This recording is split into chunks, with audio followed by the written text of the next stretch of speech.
Hey, what's up guys, I'm back with some more mods for you today. Now the first mod I have for you seemed a bit unnecessary when I first read about it, until I tried it out, and that mod is Dark Sci-Fi Vault Retexture. The first thing I did after installing this was to go to Vault 111 to check it out, and I was instantly amazed. The entrance to Vault 111 actually looked like it had gone through 200 years of wear and tear, so naturally I had to go inside to check it out. And I was not disappointed. This mod instantly became one of my favourite retextures I have ever downloaded. I don't know what I was expecting, but this blew my mind.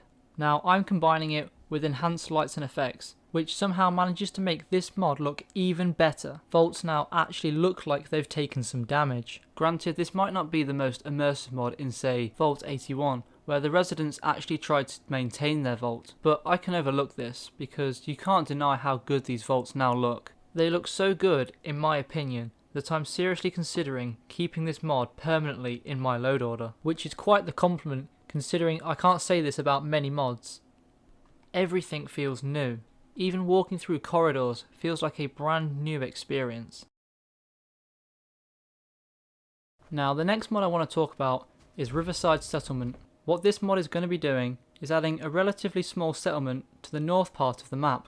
Naturally, the first thing I did was to find the workbench and see if I could figure out some way of powering this settlement, as I had no resources on me, nor did I have a supply line linked to this settlement. Fortunately for me, this place already comes with a number of generators, power pylons, defense turrets, and even a water purifier. It's simply a matter of just linking everything up. Finally, after managing to gather all the resources I needed to make a recruitment beacon, I slapped it down and hoped some settlers would arrive. Fortunately, it didn't take too long. Naturally, I hurried to find one so I could create a supply line and continued setting up my settlement. To my surprise, this place actually acts as a full settlement. I was genuinely expecting this place to not accept supply lines, for example, but no, I was pleasantly surprised. Now unfortunately, I'm no build expert, so don't be expecting some beautifully well-made settlement here. I literally just wired up everything in the settlement that was already provided. Now the mod author recommends using place everywhere with this mod, and having tinkered with it, I definitely agree. Without it, I feel like placing things would be considerably more difficult. Now whilst I was decorating my new settlement, I thought I'd put down a quick chemistry station and test out a new mod, and that mod is Petal Gasmask. This is going to add 2 new craftable gas masks to the chem station, the flower gas mask and the petal gas mask. Now the textures on these masks are amazing. Capturing this footage here, I would move my camera closer and closer, hoping to see some kind of pixelation, but no, I would clip before I saw any pixels. Now by default, these masks are going to give you 5 ballistic resistance, 25 energy resistance and 50 radiation resistance, as well as 2 charisma. As well as this, they both support ballistic weave. Now in the base game, there really isn't a lot of options when it comes to gas masks, and there's even less options if you want a good looking gas mask. Granted, the point of them isn't to look good, but to keep you alive, but some of us have a bit of vanity when it comes to video games. Now this may be because after getting enough hours in a video game, you get pretty used to it, and it becomes quite easy. So with this next mod, we're going to be bringing back some of that difficulty, and that mod is Wasteland Melodies FAMINE. Now this is a mod that really caught my interest when I saw it. Essentially what this mod is going to do is pretty much remove all chems, medical supplies and ammo from merchants' inventories. If you want supplies now, you're going to have to go out and actually scavenge for them, as opposed to just going to vendors and buying them all. The change is actually pretty noticeable. Unfortunately, I think my game might be a bit bugged. A couple of the ammo types that merchants were selling, they were still selling hundreds or even thousands of them. Again, I think this is a reflection on my game and not the mod, as I have a lot of mods. I'm sure there's a lot of things that aren't quite working properly.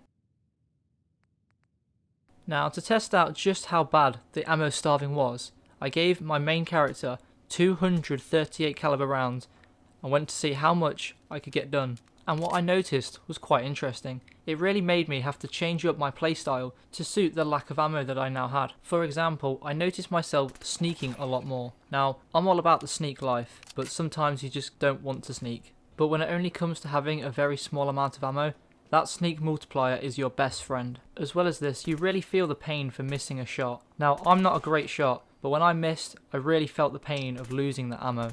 Another thing I noticed is where given the opportunity to use a melee attack over a bullet, I would take it. Using 1 or 2 rounds to kill a sleeping enemy just wasn't worth it when I could swing at them and kill them for free. I also have found this effective against smaller enemies such as bugs and mole rats. To have melee as an option but not an over-dependency was really fun. In a playthrough of the game, I always carry a melee weapon for this exact reason, but now I actually had a reason to use it. Usually, unless you're doing a melee character, you tend not to actually use it in a playthrough of the game, so this was a nice change of pace.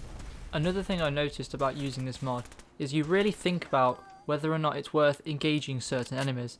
For example, gunners carry weapons, so they're probably going to have more ammo on them than say a ghoul. These are things that come to mind before every engagement. Is it really worth fighting these enemies for them to have no ammo and for me to have wasted a number of my rounds? And speaking of rounds, when NPCs actually sell them, you buy them because you need them, as opposed to my usual interaction with merchants where I just make them buy all my junk that I'm not using. Overall though, I really enjoy this mod. It really forces you to loot more thoroughly, as you really can't afford to not find those precious bullets in all of the containers. As well as this, it also puts a certain emphasis on the Scrounger perk. Granted, I'm sure this is a perk that everyone already takes anyway. At this point, I'd had this mod installed now for a couple of hours, and if I'd learned anything, it's that you shouldn't just carry one kind of weapon.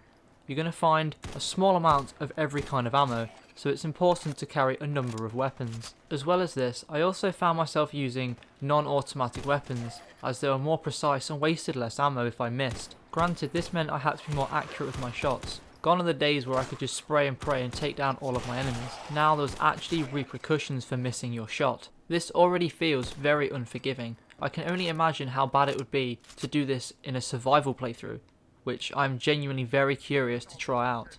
In conclusion, if you're looking for mods to make your Fallout experience more of a survival game, this is definitely one you should consider. I never thought that simply limiting the amount of ammo I had could make the game feel so much more intense. So much more thought has to go into every encounter, which makes the game feel oh so much more fun. Also, if you happen to be curious about how much ammo I managed to scavenge, this is how much. Again though, disregard the 5mm and the 5.56, my game's just bugged. Right, now that we've taken away pretty much all of your ammo, it's time to give some of that back in a lore-friendly way. And to do this, we're going to be using the mod Fallout New Vegas Ammo Crafting. Now, this is not a new mod by any means, but it's a mod that I've had installed for a very long time, and it goes really well with the previous mod. Now, if you've watched any number of my previous videos, you might have noticed some weird things in my junk section, and that's exactly what this mod does. Added to the level list is a number of components that you can find throughout the wasteland. These components of course being just as valuable as bullets. Naturally of course, most NPCs will also sell you these components, as well as some NPCs even selling you jars of gunpowder. Gunpowder of course being one of the key components in the crafting recipe. The full recipe for a bullet being the bullet, the case, the gunpowder and the primer.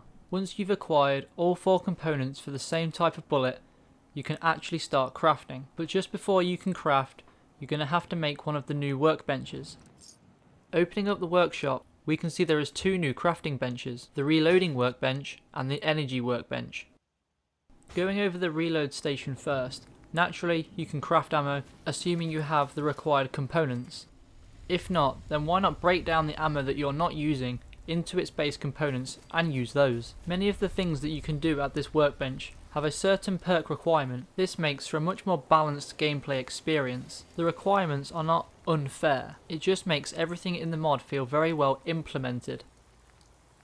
Now then, going over the energy workbench, many of the things carry over. This is essentially the same thing but for energy ammo. You can of course craft ammo, break down ammo, create components, etc. It's, as I said, the same thing. And of course, just like the previous workbench, there is also perk requirements tied to each thing. I feel that this mod, combined with the previous one, could make for some really interesting gameplay. The first mod taking away the ammo, and this one giving it back in a lore-friendly way. Looting is a key part of survival games, so it's nice to make it much more necessary with a combination of these mods. Anyway, that's going to wrap it up for today's video. I hope you all enjoyed the mods featured, and if you did enjoy it, don't forget to hit that subscribe button, and I'll see you all in the next video.